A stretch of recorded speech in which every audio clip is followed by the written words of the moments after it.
Maybe they've called you names. Maybe they didn't have to. Maybe it was a look, a word, a label you didn't choose. And over time, you wore it. You know what I'm talking about.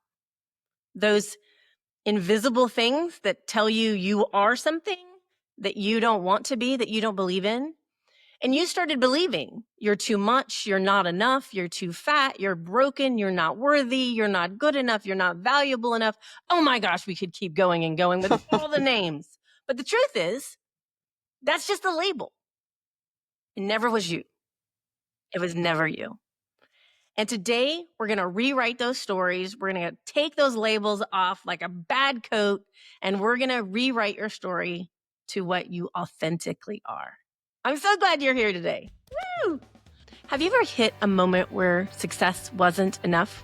Where the weight of your past and the scars no one sees, or the doubts you don't dare voice, keep you from breaking through to the life you know you're capable of? Maybe on the outside, you've achieved more than most, but inside, there's still something holding you back. If that hits home, take a breath. You found your people. You found your tribe. Welcome to That Shit Does Not Define You, Stories of Hope.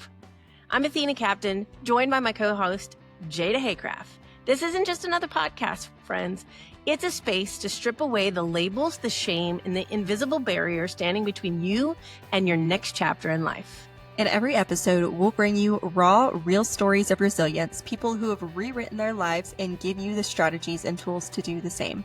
Whether you're climbing out of rock bottom or breaking through to your next level, your future starts here. Let's get started. So excited to have you guys back. Yes. Oh my gosh. Season 2. As you guys know, hey, if you're just joining us today, this is season 2. And we're so excited that you're here. If you've been following us, I know, Jada, we have gotten so much feedback and people telling us about this. And we're so excited because if you followed us in season 1, you know kind of Jada and I's story and why this podcast means so much to us, because we want to give you a voice and we want you to know that you don't have to be all the crazy things that life has told you were or anything like that. You get to rewrite your story, and we get to share stories of people who've rewritten their stories, overcome, are resilient, and let's just say it's raw, it's authentic, and it's wonderful. So today, I really wanted to talk about. I'll tell you guys. I wanted to start, Jada, this season out and talking about like my labels, right? So if you listen to season 1, you know, I'm not going to repeat it all, but I'm a 10 out of 10 on the ACL. It just means I've been through a thing or two of all different types of abuse. But one of the things that a label that I wanted to share today that I really, how do I let that go? And that label for me was that I'm not valuable. Um, and I'm going to give you guys a couple of examples. I remember, so my mom, and I say this when I speak, but my mom was my monster, and she allowed and some really horrific things happened to me.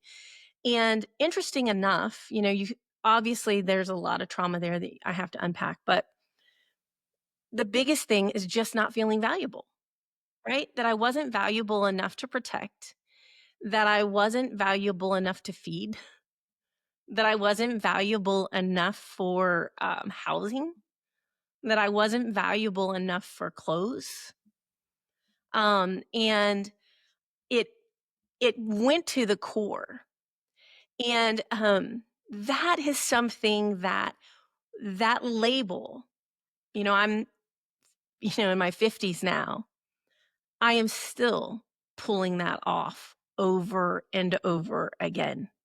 So if you're listening right now in, life circumstances or other people have,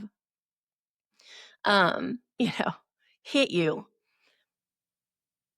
sometimes we pull that label off, but it's so deep, we have to keep pulling that label off. And that valuable label for me is one I have to consistently pull back off and remind myself that I'm valuable. And I will tell you There were other labels that I was able to take off, Jada, like, and throw it out the door. Yeah. But this one stuck, right? I mean, this one really went to the deep core of who I am. And so it changed my life. It made me make poor choices, made me get married too quick because I thought I was marrying up and that I was going to get saved. Don't ever get married to marry up and get saved. That's not the reason to get married. Marriage is entirely too complicated for that reason to get married. Um, and in my first marriage, there was a lot of unhealthy things going on in it, and I thought because I wasn't valuable enough, I deserved it. That Mhm. I deserved the emotional abuse. I deserved um, things that were not good enough for me. And this is where, when we don't take these labels, if we don't rewrite our history, if we don't rewrite the truth, you guys, it makes us make choices that validate that label, right? Mm. And it's been a painful journey in my life because don't feel valuable. And I'll, you guys, I'm going to be really transparent. So it's one of the reasons why I became a workaholic, right? Because I thought if I worked hard enough, that people would value me. And I was just seeking for that value. And then in high school and stuff, I was an overachiever because why? I wanted to prove I was valuable. And even in my current career, I find myself, it's interesting. So I'm going to tell you two different, in the home building world, I'm being real vulnerable here. I'm constantly feeling like they're going to fire me. I'm not valuable enough. They're going to wake up one day and realize she's not good enough. If we get rid of her, we'll go to the next level. Isn't that crazy? I mean, me in that's crazy Yeah. talk. Yeah. That's not, Yeah. that's not what people are thinking. Not at But all. I have to wake up and fight that because of that label. And so the other thing that label, if you will, has done is when a lot, Jada, you know this, almost every time I give a speech or a class, one of the biggest feedbacks I get is you're adding too much value. It's too much. It's like five. I quote a friend of mine in one of my last speeches. She said, that was 5 speeches in one. That's too much. Yeah. Why do you guys think I do that? Right? Trying to prove Mm. value. So I say all that, and I'm being transparent and honest with you. It's time, right? It's time for us to take that back, rewrite that story, and figure out what do we do to take it away and reclaim it. And I'll just say this: this is kind of an extra. I have learned a little bit in my time that me reclaiming my value is not going to come from anything external. It's not going to come from work. It's not going to come from another human being. It will not come from an accomplishment. It will not come from my looks. It will not come from anything like that. It will come from an innate understanding of my value that I was born with because of a creator who created me and made me valuable, right? That is the value. And so as we go through today, I just want to let you know, if you're listening right now and maybe you have a different one, although I do think there's probably a lot of listeners that understand the value piece, because abuse, neglect, um, in any form really does make us question if we are valuable, if we're um, wanted. And I don't mean physically. I mean, does somebody even want me in their life? Am I good enough to be around? So I'm sure I'm not alone there. If we'd love to get your feedback, if you're dealing with that, we'd love to hear from you. So, but Jada, that's my story. I'm, being my open book once again. I swear, after a couple of years, people were gonna like, she doesn't need to write a book. We know everything about her. Um, We need but it all consolidated though. yeah, well, but on okay, so we've got some science facts. Is there any Yes. facts and research that backs this up? Yeah, and something you actually said, it's funny, because I have some statistics to back up something you Yeah. said, as per usual. So the research from American Psychological Association shows that labels, especially negative ones, can create a self-fulfilling prophecy, which it goes to what you were saying. So when people are labeled as, troublemakers, failures, weak, they begin to internalize those beliefs and Yeah. unconsciously behave in the ways that match that label. So kind of exactly what you were just saying. You believed that label so much of yourself that you began to act as if that were true. Mhm. Um, Absolutely. and then an additional source, Rosenthal and Jacobson. I'm going to pronounce this wrong, but it's the Pygmalion Hey, in the that's good. classroom. I don't know if that's right. It might be good, but who knows if it's right. In the classroom study, they found that teacher expectations alone changed student performance. And so, diving a little bit deeper into that, that's not the only study that I've seen around that. There's a Yeah. lot of studies that go into talking about, they a teacher is given like straight A students, but told that they are like failing students. And the way that they treat the students has caused the students' grades to lower. And so I think just that is just huge for teachers to know, but also for everyone to know. And then additional study, according to a 2021 study published in Child Development, children who are labeled negatively by caregivers or teachers are at a higher risk of anxiety, depression, and low self-esteem well into adulthood. And in contrast, positive reinforcement and identity affirming language builds resilience and long-term well-being. I have two other ones. There's a neuroscience research from UCLA, and they show that repeated labels and messages, especially the negative ones, actually change your neural pathways in the brain.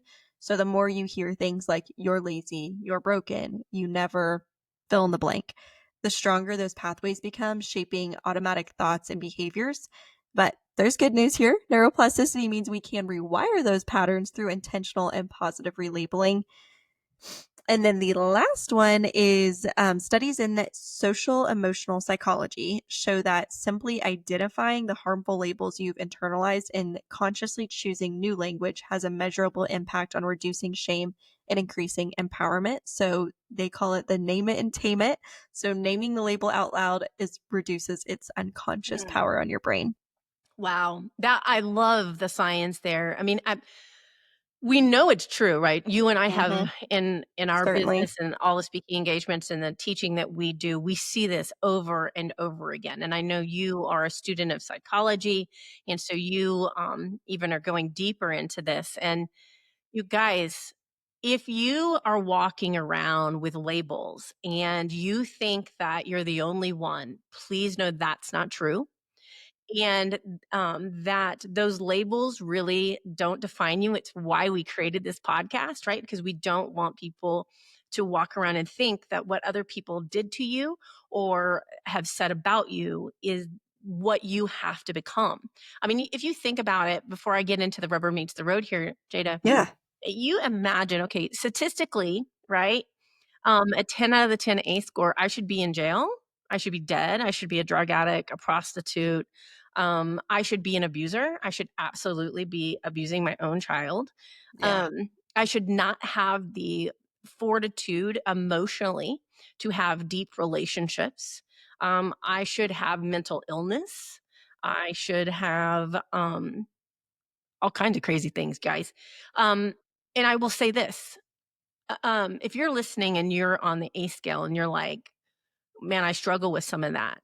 Hey, there's a reason why there's stats to that. But I'm going to tell you, we don't have to own it. We can get the help. We can go get the therapies we need. We can go do activities and cognitive activities in order to change our brain's thinking. Jada gave us the science so that we don't have to be the freaking statistic. That thing that irritates me. Now, I Hmm. will say, um, just out of transparency, there's a lot I don't identify with what the statistics say, what the labels say. But if I'm honest, I have struggled with my weight. And if you look at some of the side effects for a high ACE score, there's eating disorder, either anorexic, bulimic, or overeating, right?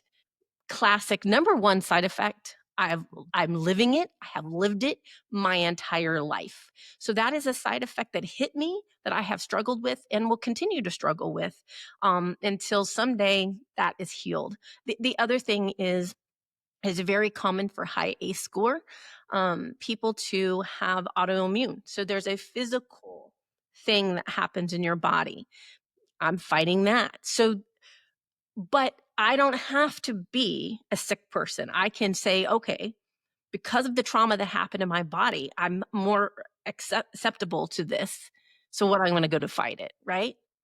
So And that actually, yeah, go ahead. sorry, I didn't mean to interrupt you. That just reminds me of the book, The Body Keeps the Score. So I Yep, wanted to mention that because I'm going to link that in our show notes for anyone that's absolutely. interested in reading something like that. Yeah, we need to do a whole nother podcast because I went to recently I spoke at a conference with women, all women of children with special needs. 100% of the women in the room had oddity medical issues or autoimmune issues. It's so fascinating. I know. I mean, there's a deep dive there that we could go to help our listeners. But let's keep going with the labels, right? We don't have to become what we're told. I remember getting on a bus when I was a kid. I was poor, very, very poor. And I lived, at one time, I lived in a single wide trailer next to the freeway, next to the flea market. And it was a pretty affluent town. And we moved a lot. So I was new. And every single day I got on the bus, every single day. I was only there for 6 months, but every single day I got on the bus, they were like, trailer trash, getting on the bus, trailer trash, you know? And I remember one day screaming at a kid next to me, literally, and I'm like, it's not my fault I'm poor, right? It's not my fault. But man, did I feel like trailer trash, like trash, Yeah. right? And so I think if you know me, I think so. We have this thing that Jada will laugh at. We have this thing now that's called Athena friendly, that I will only stay places at a certain caliber. I will just tell you it's because I lived in motels, I lived in places like that.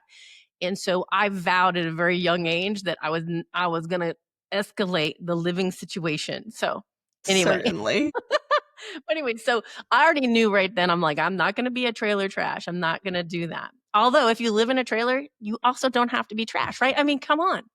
I have friends that buy trailers and live in trailers on purpose. So just because you live in a trailer doesn't mean you have to be trailer trash. So just again, no labels, right? All right. So what do we do? We've got the rubber meets the road. How do we go from all of that to pulling those off and putting on a new coat of self-esteem, right? Of confidence and value and loving ourselves. First of all, the number one thing we have to do is we've got to name the labels we carry. Okay. So we've got to sit back and ask yourself, what are those? And then, by the way, I'm going to be very transparent here as somebody who coaches a lot of people. Every single one, no matter CEO of a $65 million company to a struggling real estate agent, we have to do this. Okay. This is part of your development. We have to sit down and you have to think through what are the things I'm saying about myself that are stopping me from being my best, and allow yourself just to sit with yourself for a second and go through those things. And it will hurt. So I want you to take some time for a second. When you're processing stuff like that, it's real emotion. This isn't flippant. Jada and I are not trying to say this is easy and flip it and there's no emotion attached to it. That's not what we're saying. We're saying, please sit down with these feelings, write them down. And I would even say, go one further and ask yourself, where did it come from? Right? Who said that? Um, and get a perspective of where that came from. That will help you identify it and then realize how it's not truth, Mm. right? Something that really reminds me of, and Athena, I know you'll resonate with this because you've also participated in some EMDR therapy yourself. Yep. But there's a reason, there's science behind why Athena's even bringing this up, because in EMDR, which if you're not familiar, it's eye movement desensitization and reprocessing. It's a type of therapy. And in that, your therapist asks you, what is the worst thing about this? And what does that say about you? on a scale of 1 to 10, how true does that feel? Whether it's true or not, how true does that feel to you? And the whole point of it is to bring that truth down and bring it back to center of what is actually true. So maybe, you think you're not good enough. It's okay. What got me to that thinking that? And then how do I reprocess my brain to believe that that's not true of me? And so, anyways, I just think there's a lot of science there. And so yeah, I had to pipe Well, in. and I'm gonna tell you, we're not therapists yet, right? But we are both very strong advocates for therapy. I will Mhm. tell you right now, I could not be the woman I am today with the mental health that I have without great therapy, with intense therapy. Mhm. You don't go through the amount of abuse I did for the length that I did without needing your brain to be rewired. That is the truth.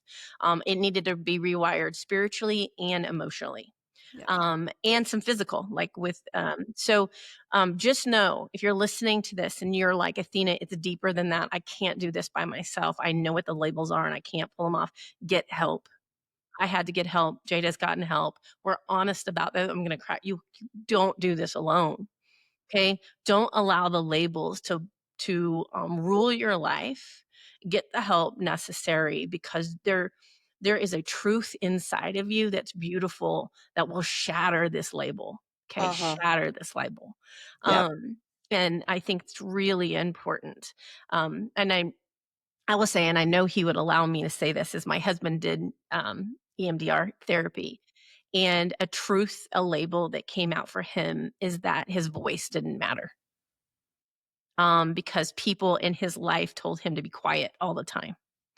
And so he, to this day, in a group of people, he struggles to have his voice be heard because it's so rooted, right? And so we all have them. And um, when he identified where that came from and what that was, he's now learning that's not true. That is not the truth.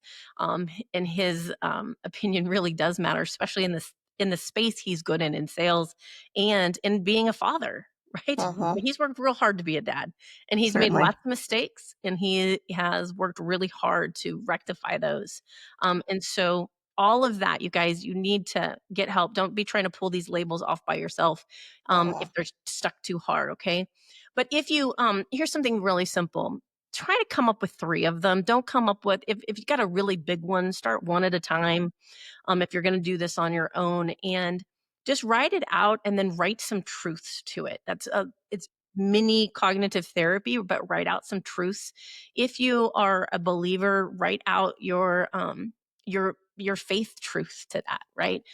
For me, it would be a biblical verse that says, "No, I am valuable, and this is who I am." And so incorporate other things. My best friend's a Buddhist, and she has all these Buddhist sayings that help keep her centered. So whatever it is that you need to help solidify that, or go to a friend or somebody you love and say, "Hey, this is this. What do you think the truth is?" And I think most people, honestly, you guys would be shocked, like, "Oh, I didn't know you felt like that about yourself. That's just not true." And they can work through that with you.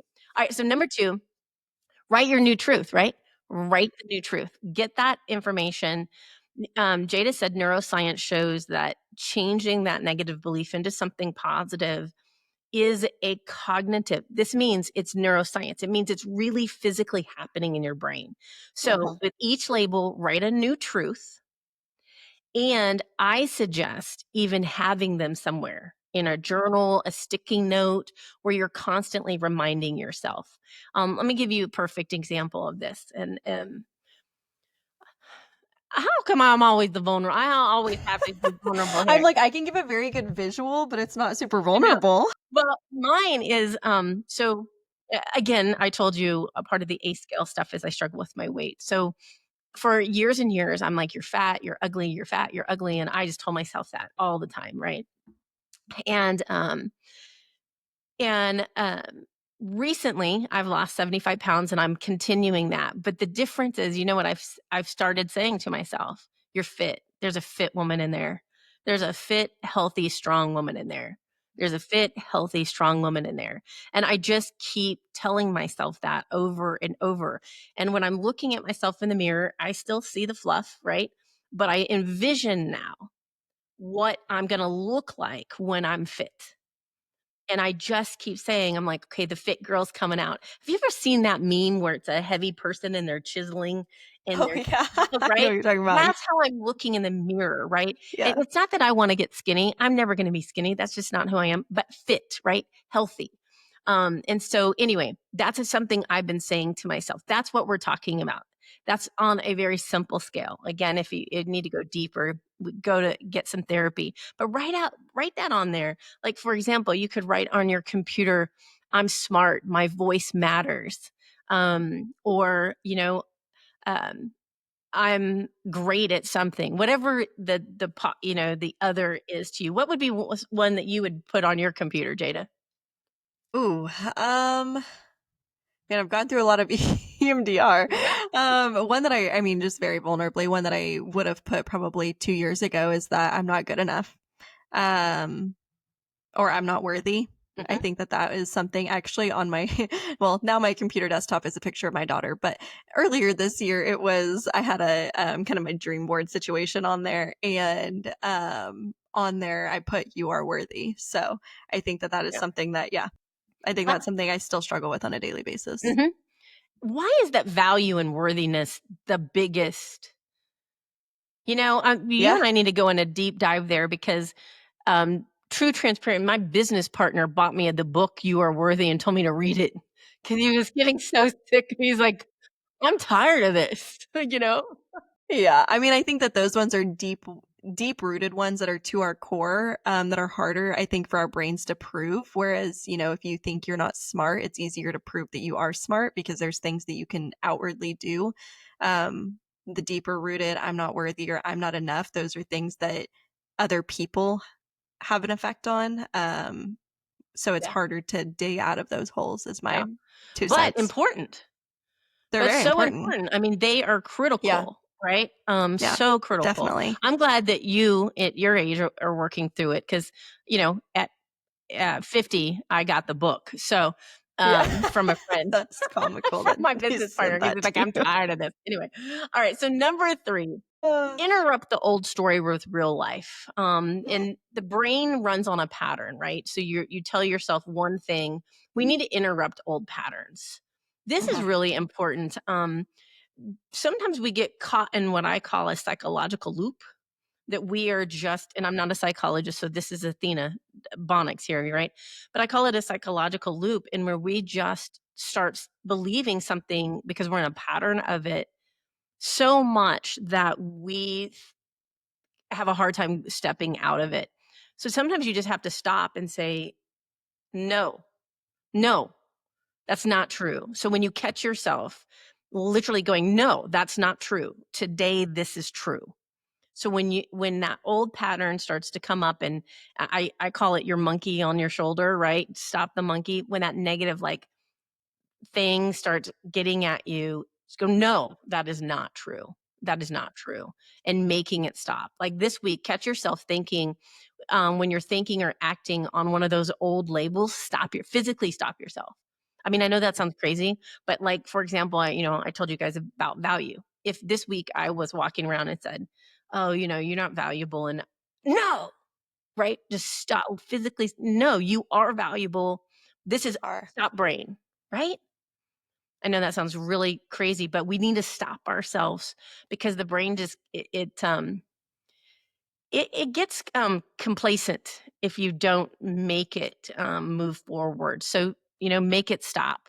By the way, Uh-huh. too, one of the things that I used to do, it's over a decade ago, but when I was really in deep to pull off my labels, sometimes I would make it stop and I would call a friend and I would be like, "I'm really struggling with feeling like," and just have them, give me a pump up session and like, "Athena, that's not truth. That's from the back. That's from pain. That's from," and just walk me through that interruption. Help me with that interruption. All right. Number 4, surround yourself with truth tellers, right? Right? Identify your community and surround yourself with people who speak truth to you, that reinforce your new story. Now, this is not to say get yourself around a bunch of yes people. You need people who are transparent and honest with you and tell you if there's behaviors that you need to develop. But what we're talking about is get yourself around people who you are allowed to be vulnerable with, that know your weaknesses, your vulnerabilities, Mhm. who speak truth into you, who tell you, really open your eyes, help you reinforce that. I think about that. Oh, I don't know. This was about 6 or 7 years ago. I really struggled, at that particular time with feeling like I wasn't a good enough mother, that I wasn't doing enough for Savannah. I wasn't giving her enough therapy. I wasn't doing enough, and all of these things, and just this failure of a mother, label stuck. And I fortunately am in a very positive, community of other mothers that were like, Athena, that's not true. We know that you feel that way. We have felt that way, but here's the truth. Yeah. And so today, as Savannah is, struggling, the one truth that I do now know is that when she finally goes to heaven and moves on from this life, I know without a shadow of a doubt now that I gave her the best life possible. 7 years ago, I didn't feel that way, but I had people around me, and so really important to surround yourself with people who are real, and they see who you really are, who you want to be. They speak to the best in you. My husband calls this, interesting enough, he talks about speaking to the king or the queen in people, like, Mhm. speaking to the best of the person and who you have the ability to be. And you think about that in relationships. If you're surrounded with people that are like, I believe in you, you can do this, and you have the potential to do this, and that's not who you are, this is who you are. Mhm. Think about that beauty there. That is the 100% opposite than me getting on the bus and being told I was trailer trash, right?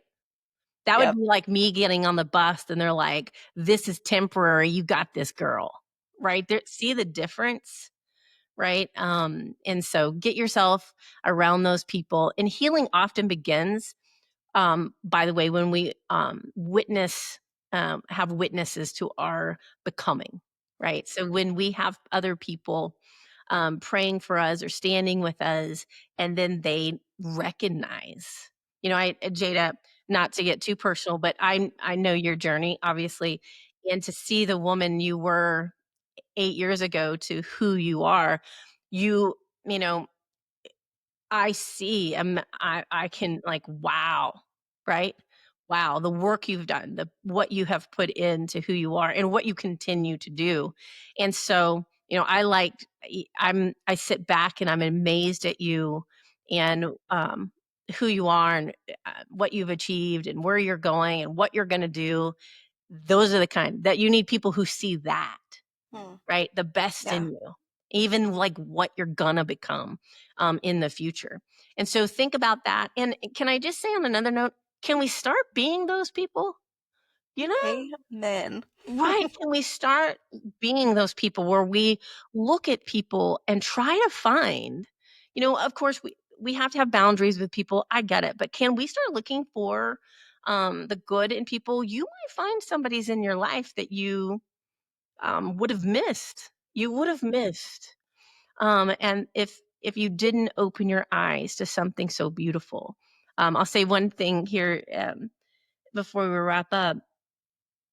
If I would have not seen what my husband could have been, had the potential to be, and I only saw him for who he was when I met him, I would have been robbed of one of the greatest men I have ever known.